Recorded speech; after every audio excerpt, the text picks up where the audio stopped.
নজর রাখবো পরবর্তী সংবাদে।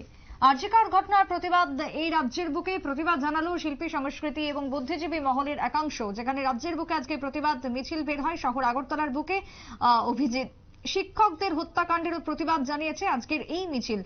বিশেষ করে মিছিলে আজকে মহিলাদের উপস্থিতি ছিল লক্ষণীয়, যেখানে শিল্পী সাংস্কৃতিক ব্যক্তিত্ব এবং তার সাথে বুদ্ধিজীবীরা উপস্থিত ছিলেন আজকের এই মিছিলকে কেন্দ্র করে। কি বক্তব্য উঠে এসেছে মিছিল থেকে? রবীন্দ্র ভবনের সামনে, রবীন্দ্র ভবন থেকে পোস্ট অফিস চৌমুহনী পর্যন্ত এই মিছিলে কি বক্তব্য উঠে এসেছে নারীদের পক্ষ থেকে, শুনুন। কিন্তু বন্যার পরিস্থিতির কারণে আমরা ওইটা স্থগিত রাখি, তাই আজকে আমরা 25শে অগস্ট আমরা এই প্রোগ্রামটা করছি এবং সাথে সাথে বন্যা দুর্গতদের জন্য সাহায্যের কথা সবাইকে বলেছি এবং ত্রিপুরায় যে শিক্ষক অভিজিৎদের হত্যাকাণ্ড তারও আমরা বিচার চাই। এর জন্যই আমরা আজকে এই আমাদের প্রতিবাদ সভা ও মিছিলটি কোথায় গিয়ে শেষ করবেন? Post office Chowmuhani. এখন আপনার মূল ডিমান্ডটা কি? এখন উই ওয়ান্ট জাস্টিস।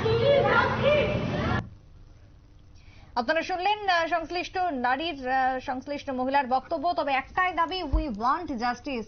সেটা হোক আরজিকর, সেটা হোক উদয়পুর, সেটা হোক আরজিকরের তিলোত্তমা হত্যা, খুন, ধর্ষণ, আবার সেটা হোক অভিজিৎদের এই হত্যা, গণপিটুনির মধ্য দিয়ে। তাই সব বিরুদ্ধেই এক প্রকার শাস্তির দাবিতে আজকের এই মিছিল অনুষ্ঠিত হলো শহর আগরতলার বুকে। ছোট্ট বিরতির পর ফিরবো, সঙ্গে থাকুন।